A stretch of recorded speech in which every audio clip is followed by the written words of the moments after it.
Good evening. Welcome back to a house full of stories. As you know, we are focusing on sci fi narratives, science fiction narratives this month. And before I launch into this story, I want to say a few words about the author. Dhara Parekh was a luck by chance friend I made online. And even more luck by chance, she asked me to be the beta reader for her upcoming book, which is now published, of course, called Unearthing Idyll, book one of the Asymptote universe. And while reading it, I was struck by a number of things in the book. Um, Attention to detail, the fact that one of the characters is named after Carl Sagan. And later, when the book did come out, I thoroughly enjoyed reading it.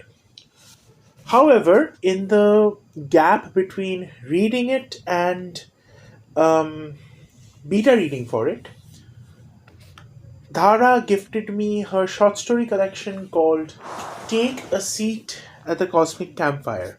And that is where our story is going to begin because Take a Seat at the Cosmic Campfire has a short story called Allon-Sy. And yes, Dhara happens to be a very accomplished Whovian.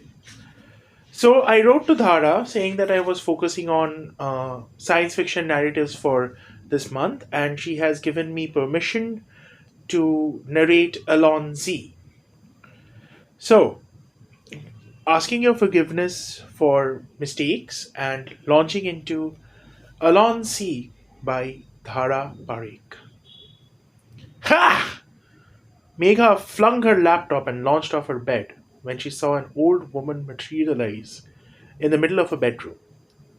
The woman was in her 60s, plump and tired, with her torso curved like a saucer and her arms slumped from the sockets. Huh? Who? Who are? Fear sent Megha's heart into a rapid drumbeat. She glanced at the bedroom door, ready to run, but the woman, who looked a lot like her mother, was blocking the entrance. How did you? The old woman glanced at the small room agape. Her teary eyes danced.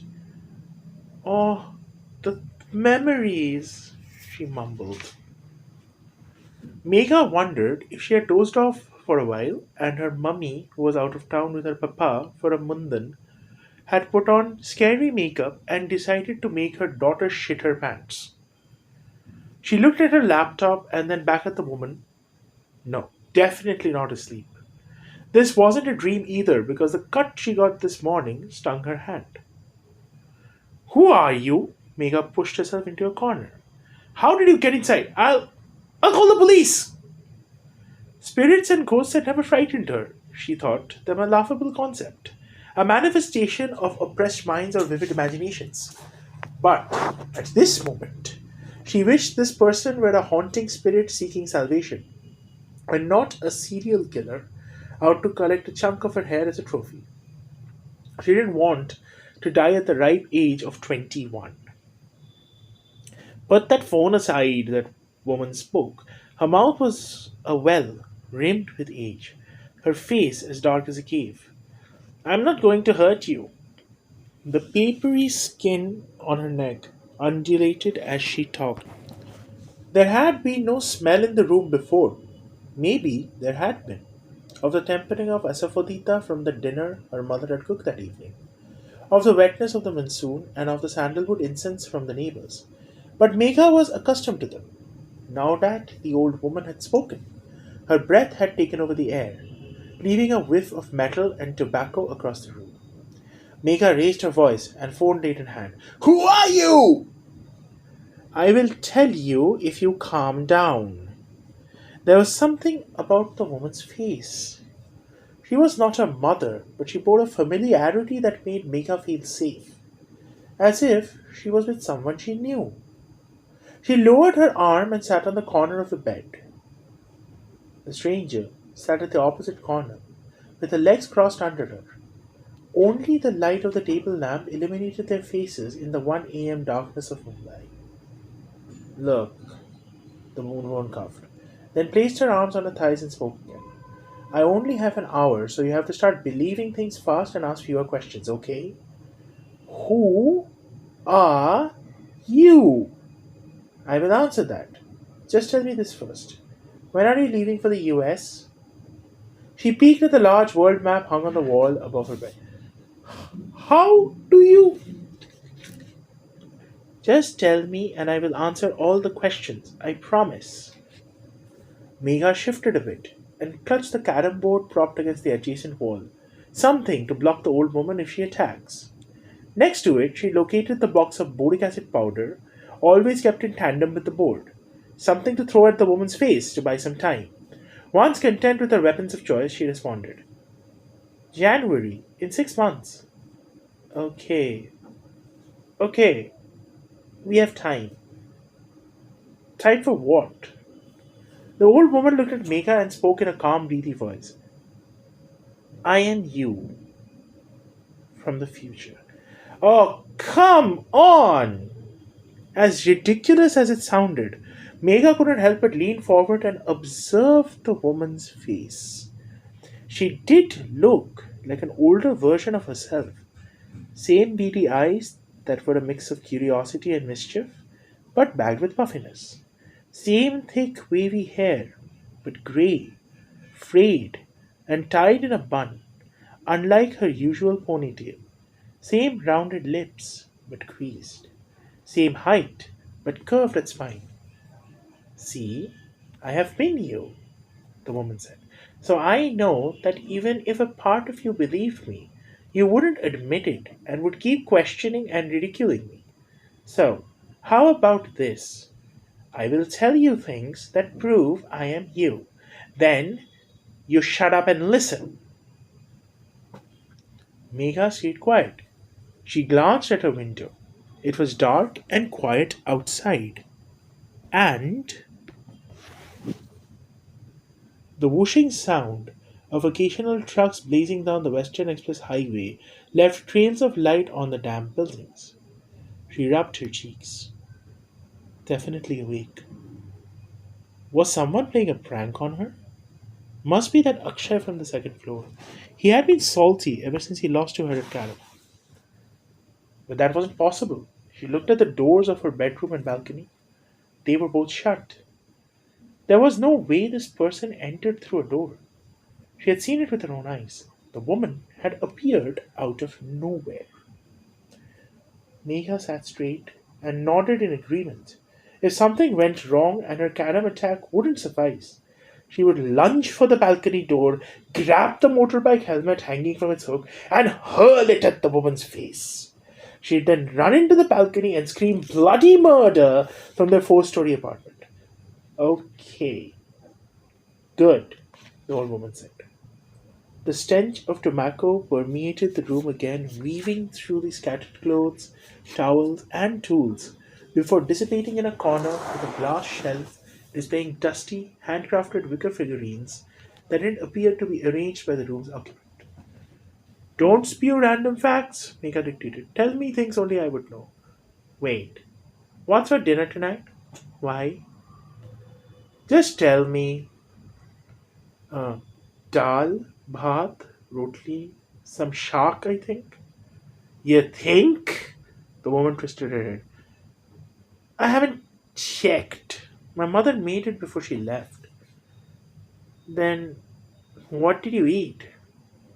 Instant noodles? Feather brain jarhu? The woman cursed multilingually and spat. Fibers of tobacco sprayed from between her gums and inner cheek. Bring me a plate of that dinner. Megha wanted to deny it, but she reminded herself this person might be her. She didn't want to deprive herself of food. Plus, it was a good way to check if this woman would let her leave the room. She did. Megha went to the kitchen, grabbed a knife, and hid it in one of her cargo pants' numerous pockets. Then she filled a thali full of food and a big glass of sugarcane juice, her favorite. The old woman was still seated at the edge of the bed, thinking something. Here, Megha handed her the plate and glass and then turned on the tube lights. Swinging from one corner of the room to another was a rope with rain soaked clothes flopping from it. She bent and navigated beneath the limp clothes to her side of the room, her mother's damp petticoat brushing against her knee. I was wondering if I should go outside and look at our house. See Mummy Papa's room. I miss them so much. But I don't want to risk it. I might set something off. I was only supposed to come to this spot. Okay, responded Megha, her eyes partially closing in ridicule. Oh goodness, these steel thalis! I totally forgot, the woman squealed and cradled the heavy plate. Megha's round face turned into a donut of wrinkles. Who jumps at the sight of a plate? She thought. What's this? The old woman peered into the glass. I got some sugarcane juice this evening. I haven't had it for decades, she shrieked, wide eyed, and took a sip of the chilled sweet nectar. Ah, memories! Such powerful memories! School summer vacations, loitering round in the hot sun on a bike, and stopping at that stall at the end of the street, she shared.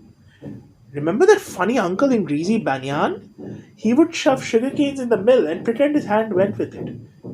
That always freaked me out. She took another sip. I can still hear the jingling of the bells he had hung on the green wheel that he churned. Megha remembered it well. She still saw the funny uncle every now and then.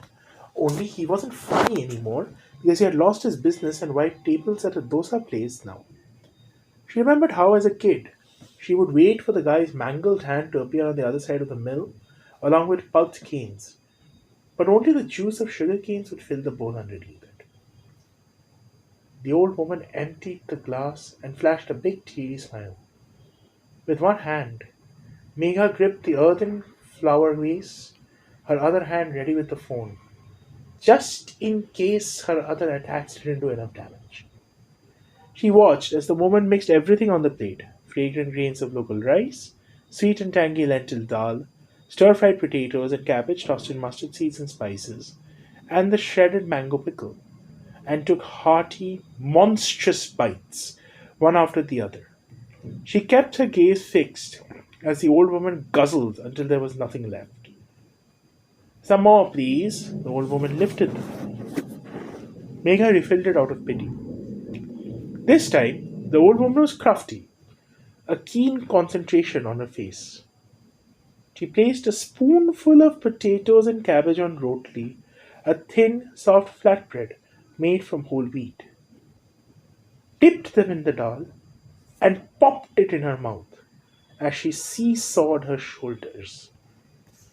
The sight stirred memories for Megha, harking back to her childhood when she used to perch on the kitchen countertop to sip the piping hot broth that her mother used to skim off the boiled split pigeon peas before blending them from the dal.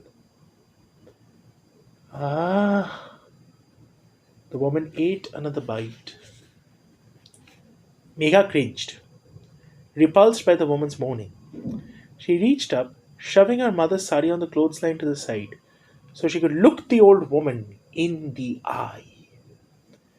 Enough, you. Answer my questions, she demanded. If it seems too odd for you to call me by your name, you can call me Meg. Meg? Megha crinkled her nose again. Yes, you renamed yourself after living a couple of years in the US because they kept calling you Mega. You'll learn the rhotic pronunciation of R, but they won't be able to pronounce our consonants. I'll note that down. Megha spoke at a flat tone. Now, why should I believe you are me? Oh, yes. The old woman blanketed half the rotli, clutched dal soaked bhat under it, and shoved it in her mouth. Right. Before before I appeared, she swallowed and smacked her lips. You were flexing your bloated biceps and smiling at them. Megha broke eye contact and looked sideways, rubbing her arms. You could have been snooping before you dropped in, she argued. You make fun of people for using those sites, but an hour ago, you were pinning different places of North America to your Wanderlust board. 13-year-old hacker could tell me that. The old woman frowned at Megha and got back to eating. When she finished all the food on her plate, she walked out to the wash basin just outside the room and, with one foot still inside, washed her hands. Megha watched as she came back, walking like an old lady. A strange empathy formed within her, as if the sight of watching an old woman eat like that wasn't sad enough. Let's see. The old woman wiped her hands on her pants, sat on the bed, and began. You secretly ate during all the religious fasts Mummy made you keep. No one knows that. It was you who stole that girl's bike for a day when you were in 8th grade. You boasted about it to your friends when you were older, but you didn't tell them you wrote a sorry letter to the bike girl. You haven't kissed anyone yet, but you did help someone lose their virginity on this very bed. Megha's mouth opened. Bastard, this humidity. One thing I don't miss. Old Megha coughed into the sticky air and then continued. You cheated on your board exams. You built your first machine when you were 12, an electric styrofoam cutter, because you were tired of cutting them for school projects. You pride yourself on the fact that you don't like small talk, but girl, no one likes small talk. You are not special. You don't like sitting inside a restaurant. It seems claustrophobic. You change the layout of your room when you have nothing going on in your life because it gives you an illusion that life isn't stagnant. Now that you didn't know, did you? I figured it out. It's because we hate when things stay the same. The woman studied the room. There were marks and scratches all over the walls from frequent furniture rearrangements. With no response from Megha, she carried on. When asked to follow rules, you experience a sensation akin to being tied with a rope and submerged underwater. You project strength, but a peculiar heat churns in your stomach when something ill happens to mummy or papa. You say fame doesn't excite you, but secretly you want to do something great for which you are remembered forever. You have never been in love. You have never been drenched in rain despite living in this city. You drink lukewarm black chai, never had a steamy hot meal. That's what bothers me the most. Never feeling the need to pounce on a lip-smacking, steaming hot meal. Old Megha let out a tired breath and rubbed the small of her back. This god-forsaken spine, she mumbled to herself, and stretched out on the bed. Ah! She unclogged her molars with her fingernail, crossed one foot over her knee, and rested her hands behind her head. The woman gazed at Megha once more and remarked, and your one true obsession is to replace the robots. What does that even mean? Megha absorbed it all, shocked and vulnerable. If this was indeed her future self and she disappeared, regret would haunt her forever. The senile woman had been dead on about one more thing. Although she now believed the woman, her basic instinct was to ridicule and discredit her. Megha glanced back at her future self. Not once had she ever imagined what she might like as an elderly individual. The visual before her was not pretty. However, unlike her, her older self exuded an unwavering lack of inhibition and a surreal sense of comfort in her own skin. Megha liked it. Where are you in the future right now? She asked. How did you manage to come here to the past? Exactly a week ago, I found a clock outside my door. You know those clocks you used to see pictures of from the Victorian era? Steampunk? Megha's eyes grow wide. Hoarder of useless trivia, aren't you? Old Megha chuckled. Yes, it was like that. A heavy, jagged gunmetal clock with a big brown dial. It had metal cogs and gears around the dial that spun as the hands ticked. Not just that, it also had a compass, an earth globe, quite faded, and a mechanical GPS of some sort that displayed my coordinates at that moment. The compass's needle, the point on the globe, they were all in working condition, but somehow they remained fixed. The only thing I could manipulate were the coordinates. I joked around with it for a week, inputting the coordinates of random cities. Nothing happened. A part of me knew it wasn't an ordinary clock. Its parts didn't move like a machine. They were lifelike, like how our eyes blink and our limbs move. I decided what I'd do if I could travel to the past, even though it felt absurd. Then today, I tried the coordinates of this location. Something clicked. And boom! I was here. Wow. Yes. Oh, and behind the clock was a timer and a note. It read, Allon-Sy. The universe never stops surprising us, does it? Megha locked eyes with her older self. A sweaty, sticky, lifeless face stared back at her. What has happened in the future? She asked, attempting to imagine the cruel events that might have led her future self to this state. Has the world gone wrong? Is it dystopian? Old Megha laughed. Listen to you talk like a robot. Dystopian. She mocked at the last word, imitating Omega. Tell me! The future. The old woman took a deep breath. No, it's not dystopian. The world where I come from is as good as it's going to get. Comfortable housing for all, healthcare, education, equality, democracy. Even the shins don't get bruised anymore. Then why do you look so miserable? Megha asked. If it's perfect, why are you visiting the past as if to ask for help? Because something happened before this, before the world got better. First there was a war. Then the world boycotted the USA. We became an independent planet of sorts, with no connection to other countries. The people there aren't allowed to go out, and no one and nothing from the outside is allowed in. We can't go to India or meet our family. Everything from our life outside the US disappeared. Poof! Old Megha snapped her fingers and placed her hand under her head again. Then came the revolution. But it was too late. The world didn't want us anymore. No one was surprised. I. We. We lived a crazy life. We appreciate the independence and freedom. Yet there is loneliness. Haunting loneliness. As if we are living in a vacuum. Nothing comforts us anymore, she said as her eyes welled up. I'm sorry, said Megha, her just warming up. She had never imagined experiencing loneliness, always finding solace without the need for others. It made her wonder if her older self defined loneliness the same way she did, the feeling that stems from the absence of people.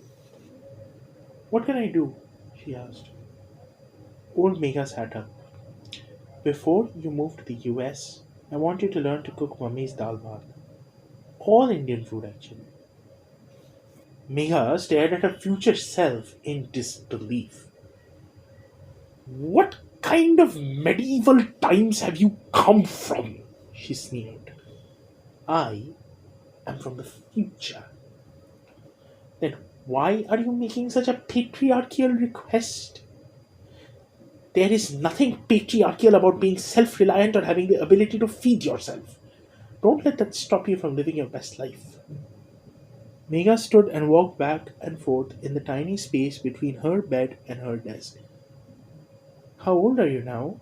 She said. I forgot to ask. 66. The answer stunned Megha. To her, the woman looked older than 80. Okay, so let me get this straight. Megha ground her teeth. I live 45 long years in a foreign country, suffering loneliness, wars, losses, and a revolution.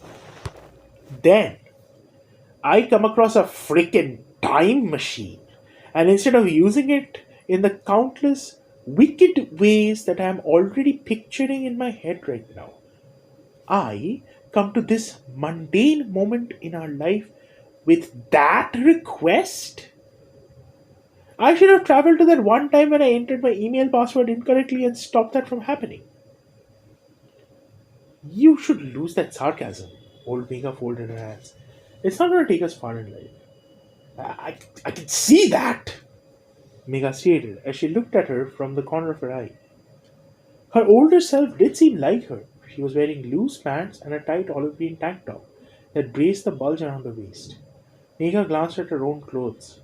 A similar tank top over toned abs and cargo pants. they were alike. Then why was her future self being unbelievingly stupid? I just can't wrap my mind around it. You could go anywhere, do anything, or see the world. You could have seen our parents. You may not grasp it now because you're a young girl sitting in the comfort of your childhood home, aware that everything you need is within arm's reach. You will come to understand when you are living alone in a foreign land at 66, discerning the difference between what's truly essential and what's merely fascinating. The difference between need and want, and the discipline to prioritize the former. Not that big of a deal. Mummy and Papa moved to this city when they were young too, to a different culture and state. Yet they fared well.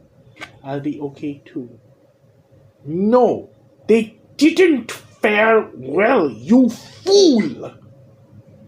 And you aren't moving to a different state. You are moving across the globe. Yes, although, listen, I can't tell you much, but a lot will come in our life and more will walk away, said old Megha. Her tight jaw softened, relaxing her lips.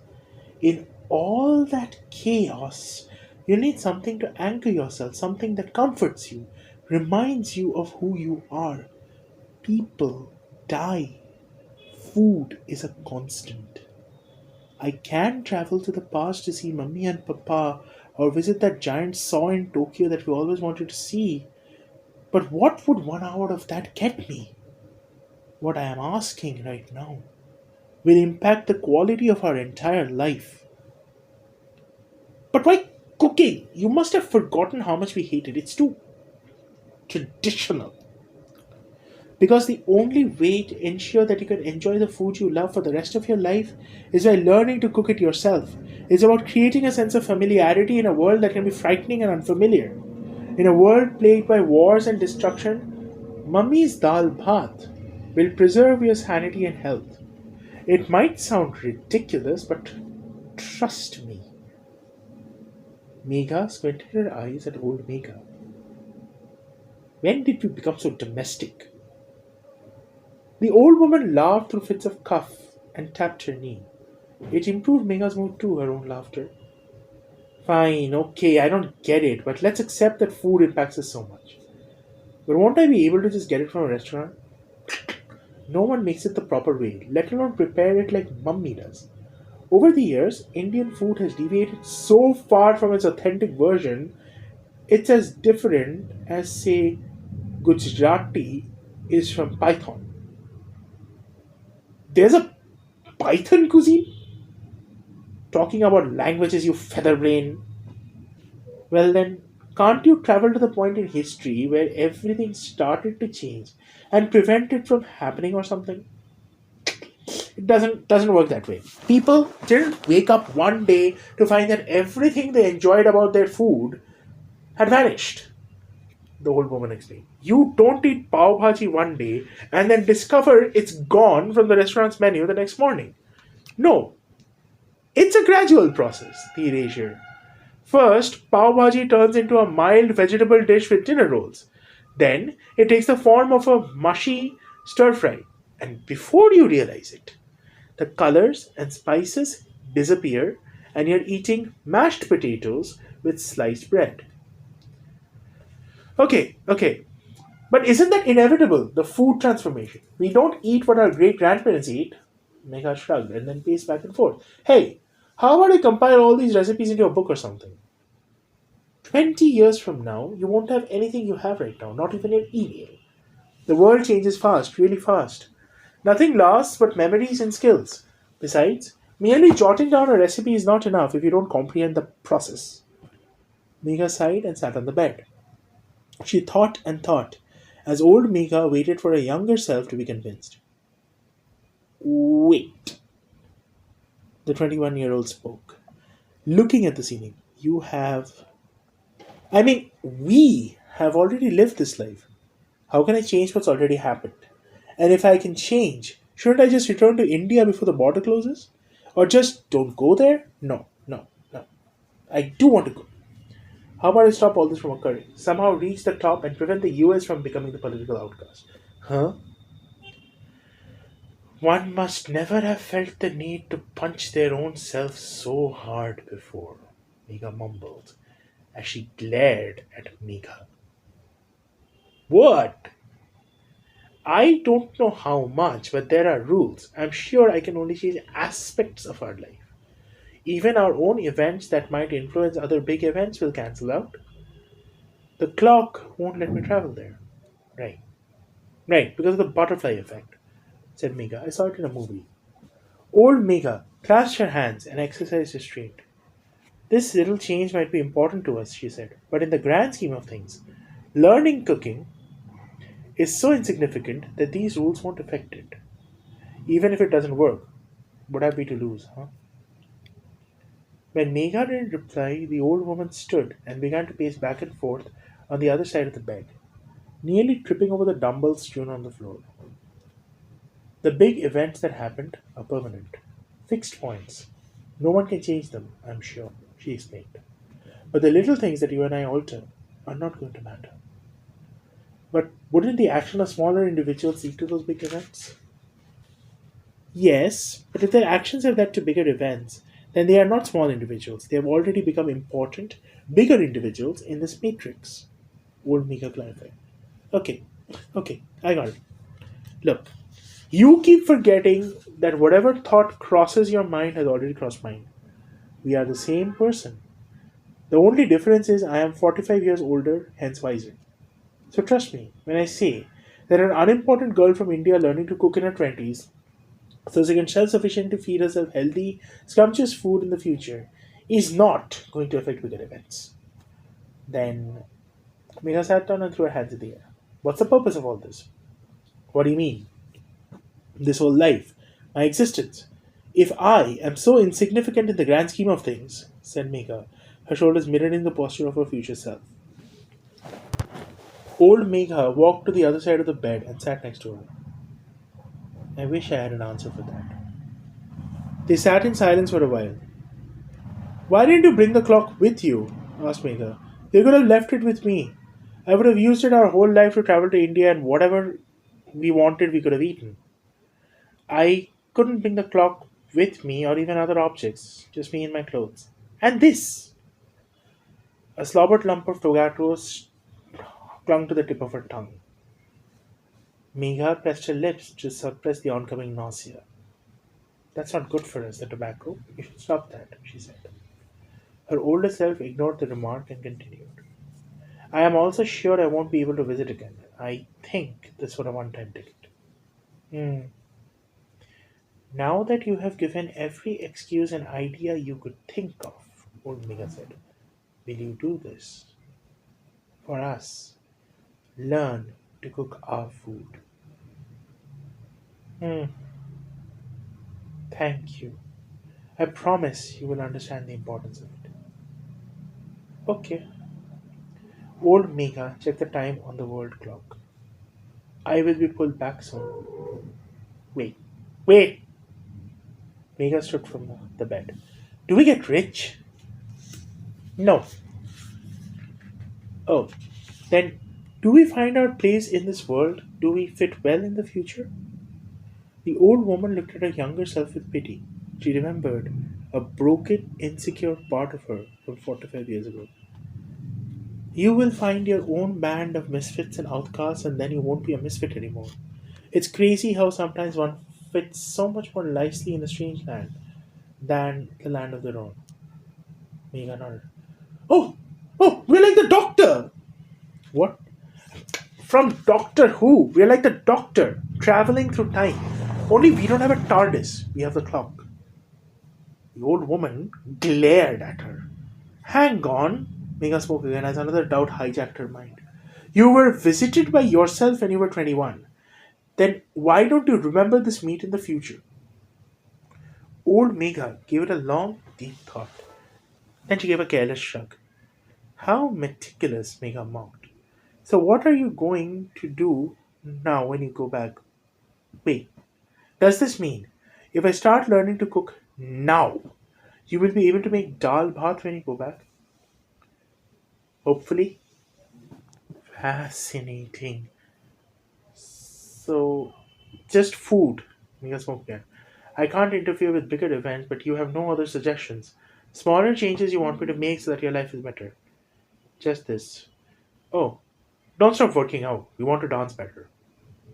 Dance? Yes, we like dancing now. Not happening. A ticking sound resonated in old Mika's ears. Tick tock, tick tock. It's time. I have to leave. Mika didn't reply. Hey! The old woman clapped her hands in Mika's face. Sorry, I was thinking. Mega mumbled, looking at the floor. Something clicked in her head. Do you remember we used to collect random junk from everywhere? We had a box full of those things. I don't remember many things these days. Mega coughed. Why? Just curious, checking your memory. One more thing. You said we cannot change big events, just unimportant ones like learning to cook, right? Right. What if, say, inspired by this conversation, I build a TARDIS phone booth and wear its key around my neck all the time? Would you also have that key around your neck when you reach the future again? Would you remember making the TARDIS? Old Mega gave it a thought. I don't know. I don't do this on a daily basis. This just time traveling. How unfortunate. Mega tapped her feet. The tick tock got louder. You are leaving in 6 months. Spend more time with mummy and papa. Old Mega advised her grandmother. Don't stay cooped up here like a rat. Fine.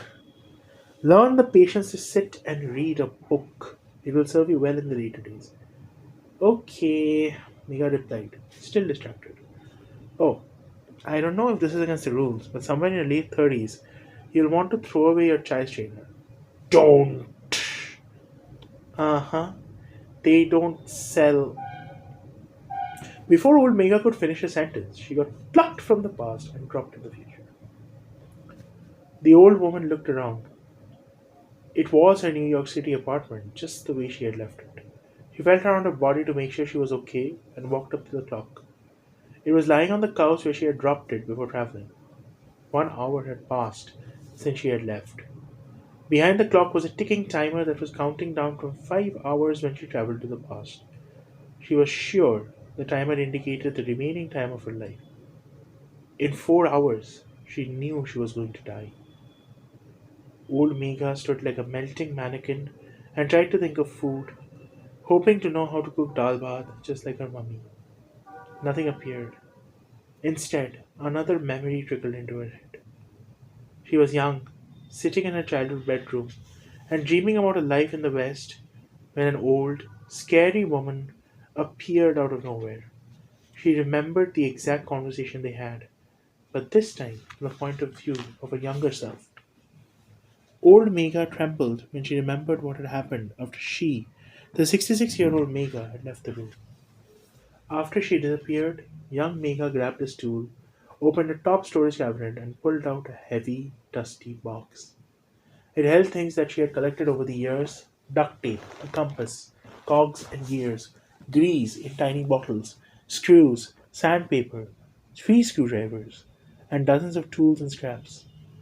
Below all of the junk was the star of the show, a vintage escapement that she had scored from Chor Bazaar, the infamous flea market of a city. She was on her usual hunt when she stumbled upon the mechanism lying in a mucky corner of a Victorian clock shop. Young Mega had placed the box on her bed and searched how to build a clock on her laptop. On the second browser tab, she had filled out a school application form for the horology program in New York. Hoarder of useless trivia, my ass! Young Mega had sneered. You're welcome, old, nasty Mega.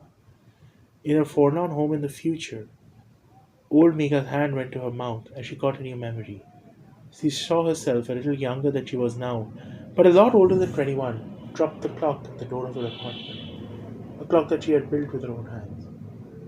Whoa! She exclaimed, both impressed and terrified. Before she could get comfortable with this discovery, hundreds of other memories rained in her head, each like a meteor scratching through her mind and perforating the fabric of time and space. She saw herself traveling through time, visiting all her past and future versions, and inflating the radius of her existence in the landscape of reality. She remembered breaking rules, making new ones, finding loopholes, and visiting times and eras that weren't even her own. The old woman dropped on the couch. She thought her head was going to explode as she visualized a timeline in her head, being crisscrossed with zigzag lines until nothing was left but scribbles. Minutes later, when the downpour of memory subsided, her nostrils flared. She grew furious at the Jehu, bull-headed, 21-year-old Mega, for once again not doing something she was asked to do. Instead, she had abused the power and joggled her entire life. Old Mega dug her elbows into her thighs and held her head. Then, just like the last drop of a stormy rainfall, or the last conscious second before a peaceful sleep, an important memory dripped into her mind. How to make perfect dal bhat, just like her mummy. And so, that was Allon-Sy, written by Dhara Parekh, my friend who I sort of found in the cosmos, one could say. The World Wide Web is a funny place, and today I brought in the story here for you all to enjoy. I hope you liked it, and I hope to see you again soon, next week, in fact, with another story. Until then, take care, stay safe, and may the force be with you.